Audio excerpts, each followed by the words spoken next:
નમસ્કાર વિદ્યાર્થી મિત્રો, હું ભાવેશ વાળા આજના વિડીયો લેક્ચરમાં દરેક વિદ્યાર્થી મિત્રોનું હાર્દિક સ્વાગત કરું છું.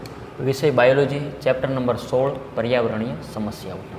તો આજે વિદ્યાર્થી મિત્રો આપણે વાત કરીશું ગ્રીન હાઉસ ઇફેક્ટ. તો ગ્રીન હાઉસ ઇફેક્ટમાંથી પ્રથમ ક્વેશ્ચન ગ્રીન હાઉસ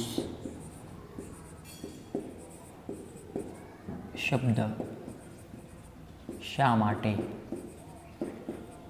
પ્રયોજિત થતો હતો? તો તમને ખ્યાલ છે કે ગ્રીન હાઉસ ઇફેક્ટ, તો શા માટે ગ્રીન હાઉસ શબ્દ આવો વપરાય ગ્રીન હાઉસ? તો એનું વર્ણન સૌપ્રથમ હું તમને બે મુદ્દામાં સમજાવું. એમાં મુદ્દા નંબર 1, ગ્રીન હાઉસ શબ્દ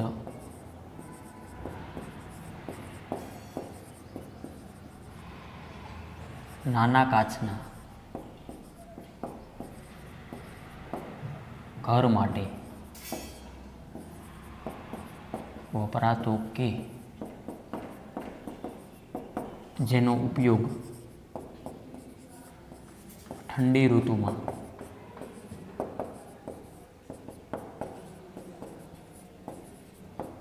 વનસ્પતિઓના છોડના રોપાઓને ઉગાડવા માટે કરાય છે.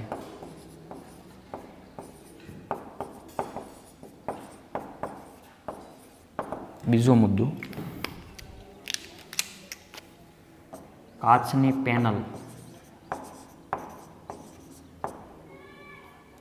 જ આવશે.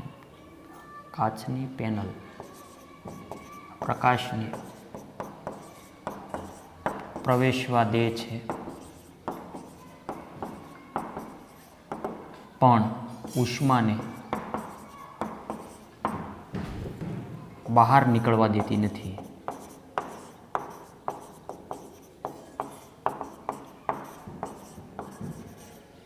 જેથી ગ્રીન હાઉસ સારી રીતે ગરમ થાય. આ વનસ્પતિઓ માટે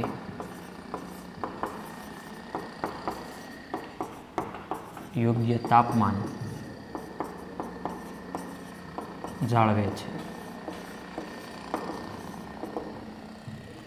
ગ્રીન હાઉસ શબ્દ શા માટે પ્રયોજિત થતો હતો? એ એટલા માટે, ગ્રીન હાઉસ સમજો ને, ગ્રીન એટલે લીલું અને હાઉસ એટલે ઘર. લીલું ઘર તો કે હા, પણ કેવું? તો અહીંયા જુઓ તમે કે આ દાખલા તરીકે કાચ છે. રેડી? આ જે કાચની ઉપર તકતી, આ દિવાલો પણ કાચની જ છે, અને આ ઘર છે.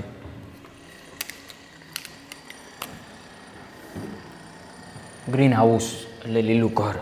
હવે અહીંયા એવી વનસ્પતિઓ હોય છે સામાન્ય રીતે, જે આગળ મેં ઓલરેડી તમને વર્ણનમાં સમજાવ્યું. જોતા જઈએ. ગ્રીન હાઉસ શબ્દ નાના કાચના ઘર માટે વપરાતો. જોઈ શકો, આખું ઘર શેનું બનાવેલું છે? તો કે કાચનું. રેડી? દિવાલ વગેરે. નાના કાચના ઘર માટે વપરાતો કે જેનો ઉપયોગ ઠંડી ઋતુમાં, સામાન્ય રીતે શિયાળામાં, ઠંડી ઋતુમાં વનસ્પતિઓના છોડના રોપાઓને ઉગાડવા માટે કરાય છે. એટલે કે આ રોપાને જે માત્રામાં ગરમીની જરૂરિયાત હોય એ શિયાળામાં એટલે કે ઠંડી ઋતુમાં નહીં મળે. તો આ ગ્રીન હાઉસનો ફાયદો શું? તો હવે દાખલા તરીકે સૂર્યપ્રકાશ, સૂર્યની જે વિકિરણ ઉર્જા આવશે આ જે કાચ એટલે કે ગ્લાસ હાઉસ ઉપર,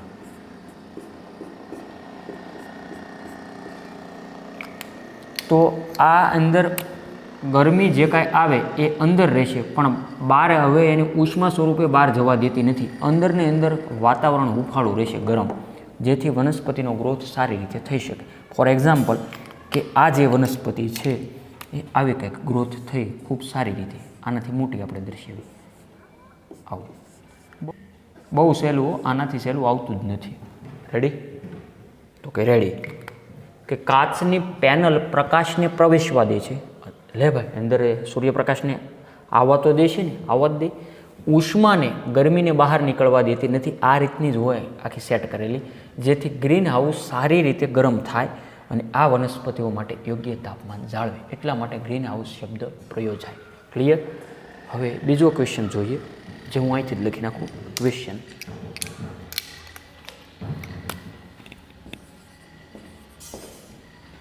ગ્રીન હાઉસ અસર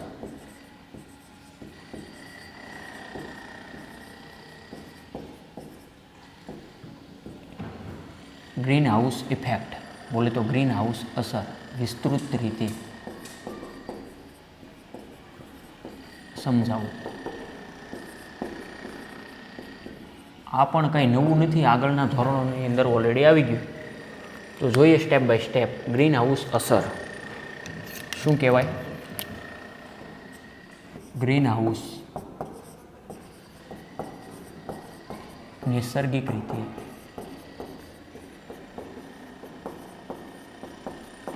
જોવા મળતી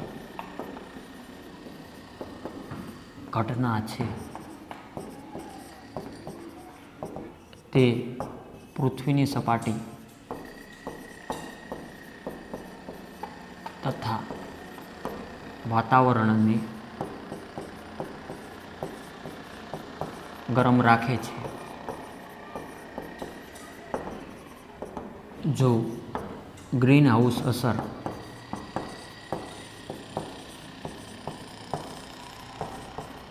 ના હોત તો ગ્રીન હાઉસ અસર ના હોત તો પૃથ્વીનું, એટલે કે પૃથ્વીની સપાટીનું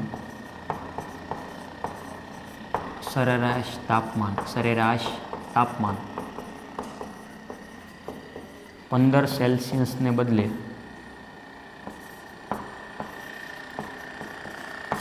-18 સેલ્સિયસ જોવા મળતું હોત.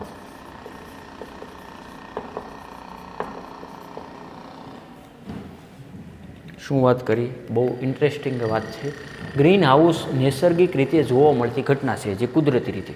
હવે તમે પૃથ્વીનો ગોળો તો જોયો જ છે. માની લો કે આ આખી પૃથ્વી રેડી સમગ્ર જીવાવરણ અંદર આવી ગયા, વનસ્પતિ, પ્રાણીઓ કે સૂક્ષ્મજીવો.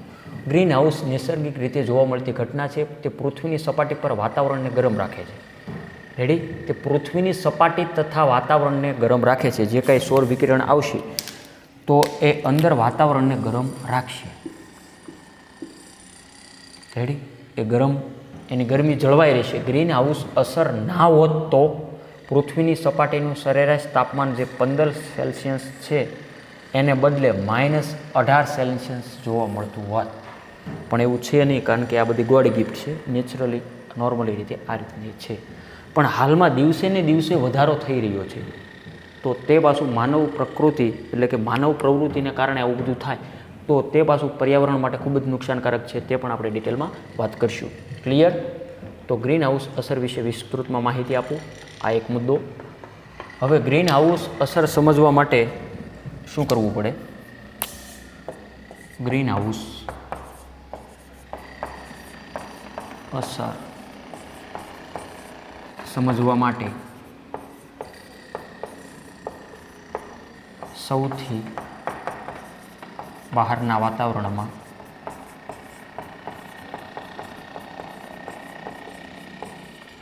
પહોંચતી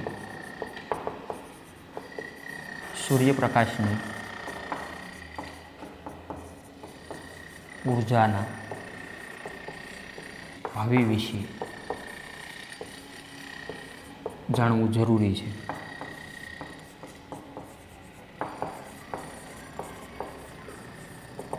શું વાત કરી? ગ્રીન હાઉસ અસર સમજવા માટે સૌથી બહારના વાતાવરણમાં પહોંચતી સૂર્યપ્રકાશની ઉર્જાના ભાવિ વિશે જાણવું જરૂરી છે. એ શું કહેવાય? એ હમણાં એક આકૃતિ આપણે જોઈએ. તો સૌ પ્રથમ એ આકૃતિ જોઈ લઈએ. રેડી? જેના આધારે એ વધારે ક્લિયર થાય. તો વિદ્યાર્થી મિત્રો, સ્લાઇડમાં તમે આકૃતિ જોઈ શકો. સૌથી બહારના વાતાવરણ પર સૂર્યપ્રકાશ ઉર્જા. તો આકૃતિમાં સૂર્ય દર્શાવેલો છે, ગ્રીન હાઉસ વાયુઓ છે, સૂર્યની વિકિરણ ઉર્જા સ્વરૂપે આવે છે, કેટલીક બહાર જાય છે અને સાઈડમાં કેટલીક અંદર બહાર જાય છે. ગ્રીન હાઉસ વાયુઓ આવું હેડિંગ આપ્યું અને ઉપર કંઈક સાઈડમાં વર્ણન પણ લખેલું છે. ગ્રીન હાઉસ વાયુઓ પૃથ્વી પરથી લાંબી તરંગ લંબાઈના એટલે કે પારરક્ત વિકિરણોનું શોષણ કરે છે. શું વાત થઈ? ગ્રીન હાઉસ વાયુઓ પૃથ્વી પરથી લાંબી તરંગ લંબાઈના એટલે કે પારરક્ત વિકિરણોનું શું કરશે? શોષણ કરશે અને ફરીથી પૃથ્વી તરફ ઉત્સર્જિત કરે.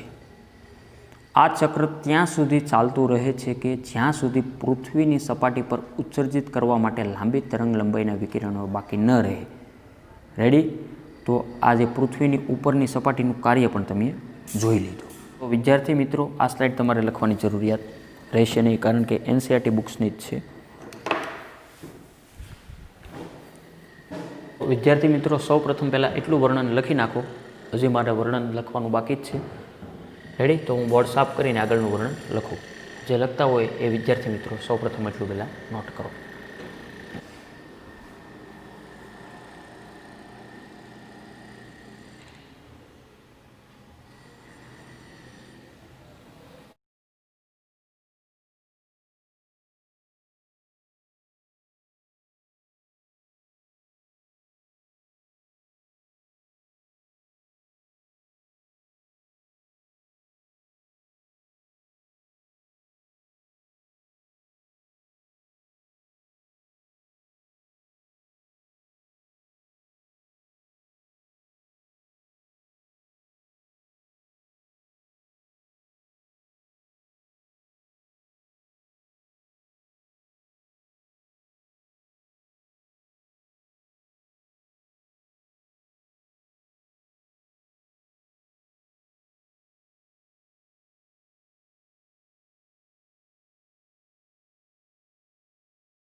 પૃથ્વી પર આવતા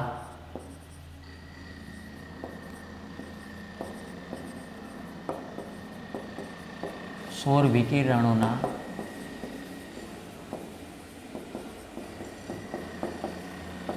લગભગ 1/4 ભાગ જેટલા વિકિરણોના વાદળો તથા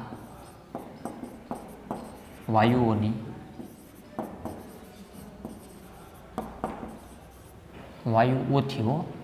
વાદળો તથા વાયુઓથી પરાવર્તન પામે છે. બીજો ચોથો ભાગ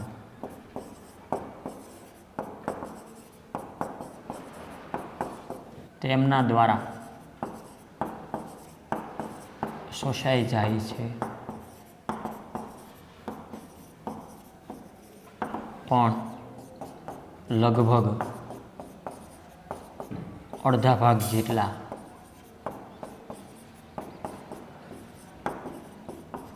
વાતાવરણમાં પ્રવેશ પામતા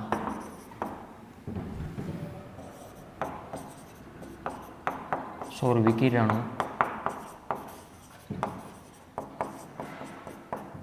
પૃથ્વીની સપાટી પર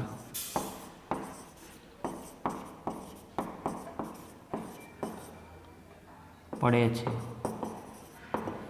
અને તેને ગરમ કરે છે. જ્યારે થોડાક જ પ્રમાણમાં તે પરાવર્તન પામીને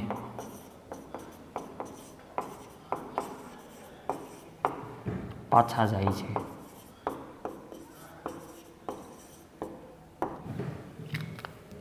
વર્ણન બહુ સહેલું જ છે. આપણે લાઈવ ડેમોન્સ્ટ્રેશન પણ આપીએ તમને. કે આ દાખલા તરીકે પૃથ્વીની સપાટી, રેડી? આ જે કંઈ અંદરનું વાતાવરણ વગેરે વગેરે જે કંઈ આવતું હોય, આપણે રસપ્રદ માટે વાદળો પણ દર્શાવી દઈએ. વાદળો તો હોય કે ન હોય? હોય જ તેને ભાઈ. આ વાદળો, રેડી? હવે અહીંયા દર્શાવીએ સૂર્ય.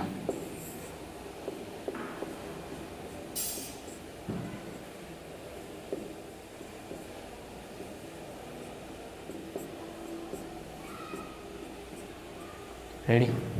પૃથ્વી પર આવતા સૌર વિકિરણો, પૃથ્વી પર સૌર વિકિરણો આવે. હાલો દર્શાવું, અહીં મેં દર્શાવ્યા. રેડી? તો કે રેડી. પૃથ્વી પર આવતા સૌર વિકિરણોના લગભગ 1/4 ભાગ જેટલા વિકિરણો ના વાદળો તથા વાયુઓથી પરાવર્તન પામે છે. આ વાદળોને હોય એમાંથી દાખલા તરીકે 4માંથી 1 તરંગ રિટર્ન એટલે કે આ રીતે પરાવર્તન પામશે એમ. રેડી? તો કે રેડી. જોજો અહીંયા યાદ રહી જવું જોઈએ, તો એને સમજ્યા કહેવાય કે વાદળો તથા વાયુઓથી પરાવર્તન પામે છે. વાદળો અને વાયુ અહીંયા મેં દર્શાવ્યું. બીજો ચોથો ભાગ તેમના દ્વારા શોષાય છે. એટલે કે આ 4 આવ્યા એમાંથી 1 દાખલા તરીકે શોષાય, એવું માની લઈએ કે 1 અહીંયા શોષાઈ ગયો છે. રેડી? અને તેમના દ્વારા શોષાઈ જાય, પણ લગભગ અડધા ભાગ જેટલા વાતાવરણમાં પ્રવેશ પામતા સૌર વિકિરણો પૃથ્વીની સપાટી પર પડે છે.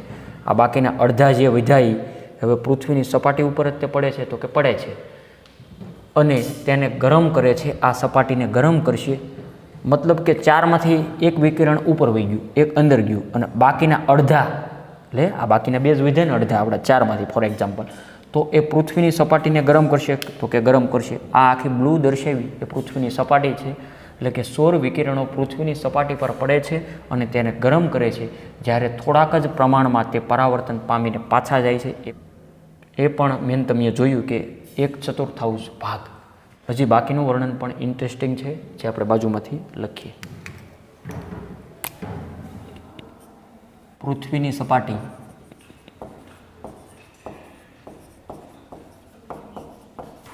રક્ત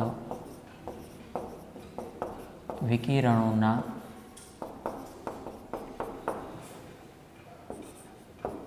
સ્વરૂપમાં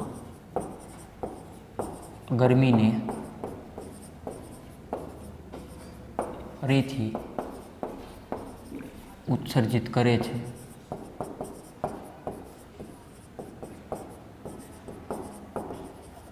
પણ આ ભાગ અવકાશમાં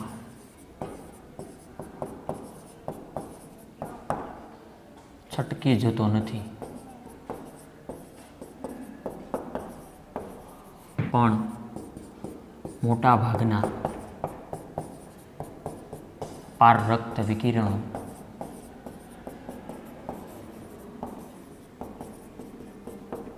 વાતાવરણમાં રહેલા વાયુઓ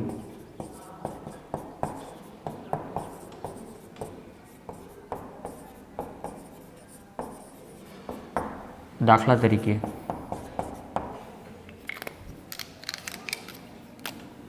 CO2, મિથેન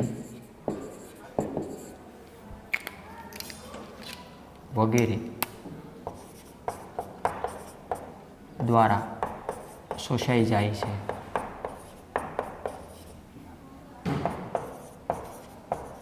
નેક્સ્ટ પોઈન્ટ આપણે અહીંથી લખીએ. આ વાયુઓના અણુઓ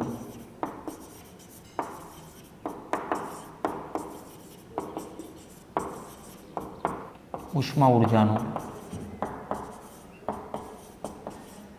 ફેલાવો કરે છે. તેનો મોટો ભાગ ફરીથી પાછો પૃથ્વીની સપાટી પર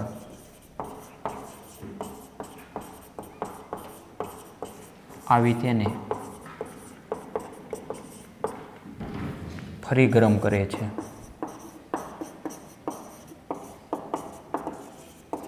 આ ચક્રનું પુનરાવર્તન થતું રહે છે.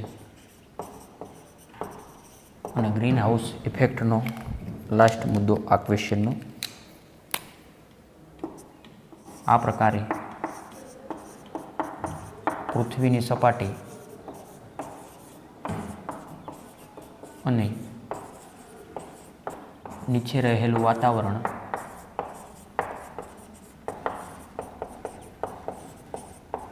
ગરમ થતું રહે છે. CO2, મિથેન વગેરે ગ્રીન હાઉસ વાયુઓ તરીકે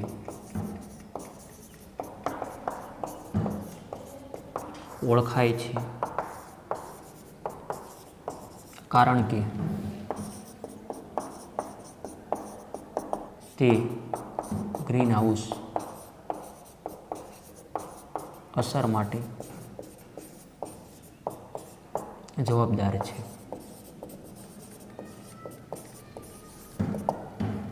વર્ણન જોઈને આપણને મૂંઝારો થઈ જાય, પણ આ વર્ણન જોઈને તમને કેટલો આનંદ થયો? બસ એવો જ આનંદ જળવાઈ જ રહેશે. પૃથ્વીની સપાટી પર પારરક્ત વિકિરણો એટલે કે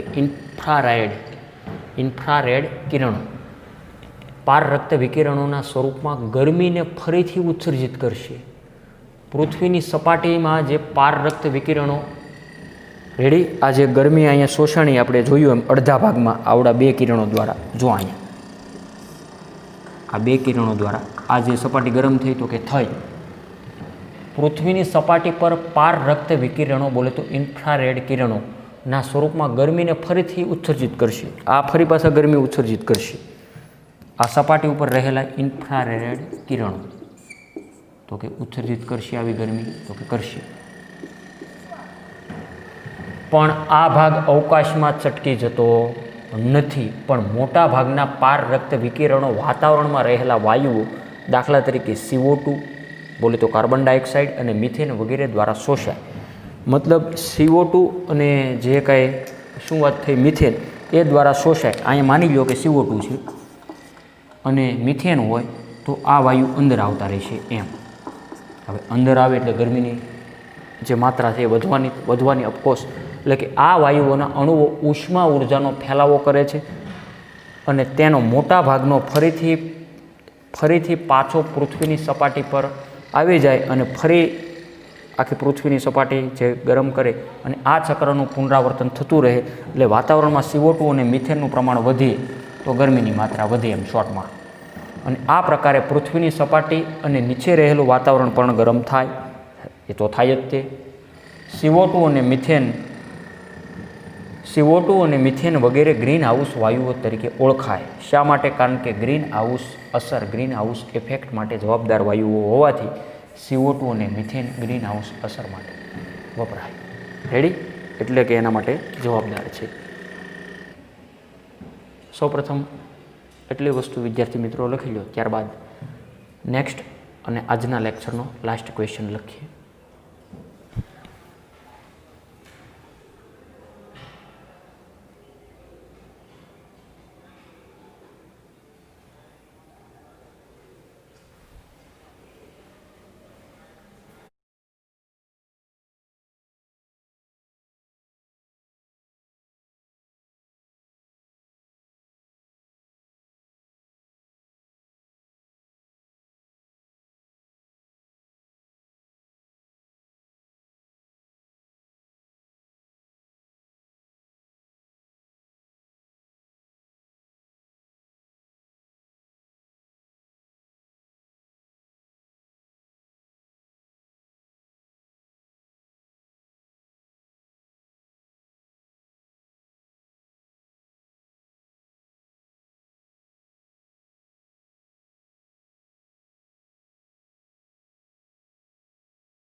વૈશ્વિક તાપમાનમાં વૃદ્ધિના કારણો, અસરો અને નિયંત્રિત કરવાના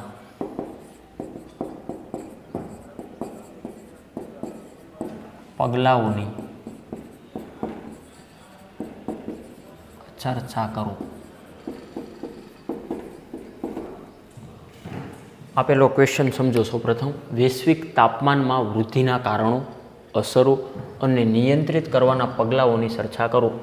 તો તે વિદ્યાર્થી મિત્રો આપણે એક સ્લાઇડ સ્વરૂપે જોઈશું અને આ જે સવાલનો આન્સર જોતા પહેલાં એક આકૃતિ આપણે જોઈશું ગોળ સ્ટ્રક્ચર સ્વરૂપે કે કયા કયા વાયુઓ ઇફેક્ટ કરે, જેથી તમને યાદ રાખવામાં પણ એટલી જ સરળતા રહેશે. રેડી? તો જોઈએ સૌપ્રથમ તે આકૃતિ ગોળ સ્ટ્રક્ચર અને ત્યારબાદ આ સવાલનો જવાબ. વિદ્યાર્થી મિત્રો તમે સ્લાઇડમાં જોઈ શકો છો સ્ટ્રક્ચર કે કુલ વૈશ્વિક ઉષ્ણતાન માટે વિવિધ ગ્રીન હાઉસ વાયુઓનું સાપેક્ષ યોગદાન. તો તેમાં જોઈ શકો છો તમે કે 6% કાર્બન ડાયોક્સાઇડ, ઉપરના ભાગમાં તમે જોઈ શકો બ્લેક હાઇલાઇટ કે 6% N2O, બ્લુની અંદર 14% CFCS એટલે કે ક્લોરોફ્લોરોકાર્બન અને 20% મિથેન. રેડી? કુલ વૈશ્વિક ઉષ્ણતાન માટે વિવિધ ગ્રીન હાઉસ વાયુઓનું સાપેક્ષ યોગદાન. તો આ આંકડાકીય માહિતી તમારે યાદ રાખવાની છે. હવે જોઈએ વર્ણનની સ્લાઇડ. ગ્રીન હાઉસ વાયુઓના સ્તરમાં થતી વૃદ્ધિને કારણે પૃથ્વીની સપાટીની ઉષ્ણતા એટલે કે ગરમીમાં નોંધપાત્ર વધારો થાય છે, જેના કારણે વૈશ્વિક ઉષ્ણતામાનમાં પણ વધવા લાગે છે. ગત શતાબ્દી દરમિયાન પૃથ્વીનું તાપમાન 0.6 ડિગ્રી સેલ્સિયસ જેટલું વધવા પામ્યું હતું. આ અંડરલાઇન કરજો આંકડાકીય માહિતી કે તે પૈકી છેલ્લા 3 દાયકાઓ દરમિયાન સૌથી વધારે વૃદ્ધિ થઈ. વૈજ્ઞાનિકોનું માનવું છે કે તાપમાનમાં થતા આ વધારાને કારણે પર્યાવરણમાં હાનિકારક ફેરફારો થાય. રેડી? દાયકો એટલે કે 10 વર્ષ, શતાબ્દી એટલે 100 વર્ષ. શું કીધું કે ગયા 100 વર્ષની અંદર જે પૃથ્વીનું જે તાપમાન છે એમાં 0.6 ડિગ્રી સેલ્સિયસ જેટલું તાપમાન નોંધાણું અને છેલ્લા 30 વર્ષથી એટલે કે 3 દાયકાઓ દરમિયાન સૌથી વધારે આ વૃદ્ધિ થઈ ગ્રીન હાઉસ વાયુઓની. એટલે કે વૈજ્ઞાનિકોનું માનવું છે કે તાપમાનમાં થતા આ વધારાને કારણે પર્યાવરણમાં હાનિકારક ફેરફારો થાય અને તેના પરિણામ સ્વરૂપે આબોહવામાં અસાધારણ ફેરફારો થાય. દાખલા તરીકે અલનીનો અસર. એટલે શું થાય આ અસરમાં? આ રીતે ધ્રુવીય ઘન બરફના શિખરો અને તેવી જ રીતે હિમાલયના બરફ આચ્છાદિત શિખરો જેવા અન્ય સ્થળોનું ઓગળવાનું વધી જાય. એટલે કે વિદ્યાર્થી મિત્રો ગરમીની માત્રા વધી જાય તો તમે સમજી શકો કે ધ્રુવ પ્રદેશવાળા વિસ્તારો કે હિમાલયના બરફ આચ્છાદિત શિખરો જે ગરમીને કારણે ધીમે ધીમે પીગળવા મળશે. રેડી? એટલે જમીનની જળ સપાટીનું સ્તર ઊંચું આવે કે નીચું જ આવે? તો કે ઊંચું જ આવે, સ્વાભાવિક છે. તો રેડી? જેના પરિણામે ઘણા વર્ષો પછી સમુદ્રની સપાટીના સ્તરમાં વધારો થશે, જે દરિયાના ઘણા તટ વિસ્તારોને ડૂબાડી શકે. વૈશ્વિક ઉષ્ણતામાનમાં થતા પરિવર્તનોની કુલ સાદશ્યતા એ વિષય છે કે હજુ પણ સક્રિય સંશોધન હેઠળ છે. હજી પણ આમાં જો ઘટાડો થાય તે વધારે ઇચ્છનીય છે. અને લાસ્ટ પેરેગ્રાફ, આપણે વૈશ્વિક ઉષ્ણતામાનને કેવી રીતે નિયંત્રિત કરી શકીએ તેને લગતા પગલાં એટલે કે ઉપાયોમાં અશ્મિભૂત ઇંધણનો ઉપયોગ ઘટાડવો. શું કરવું? તો કે અશ્મિભૂત ઇંધણનો ઉપયોગ ઘટાડવો એટલે કે પેટ્રોલ, ડીઝલ, કેરોસીન વગેરે તેનો નહિવત ઉપયોગ જરૂર હોય તો જ ઉપયોગ કરવો, અન્યથા નહીં. એ બધા જ વાહનો મોસ્ટ ઓફલી CO2 વાયુઓ ઉત્સર્જિત કરશે. ઉર્જાના ઉપયોગની કાર્યદક્ષતામાં સુધારો કરવો. જંગલોની નાબૂદી એટલે કે વન કટાઈ. અહીંયા શું વાત છે સાવચેતી રાખવાની? તો કે ઈંધણનો ઉપયોગ ઘટાડવો, અશ્મિભૂત. રેડી? ઓછામાં ઓછો. બીજું કે ઉર્જાના ઉપયોગની કાર્યદક્ષતામાં સુધારો કરવો કે વધારે એવરેજ આપે તેવા વાહનોનું સંશોધન કરવું. જંગલોની નાબૂદી એટલે કે વન કટાઈ ન કરવી, વૃક્ષોને કાપવા નહીં. રેડી? એ તમને ખબર છે કે વૃક્ષો છે એ વાતાવરણમાં ક્લીન એટલે કે વાતાવરણને સ્વચ્છ કરવામાં ઘણો બધો ફાળો છે.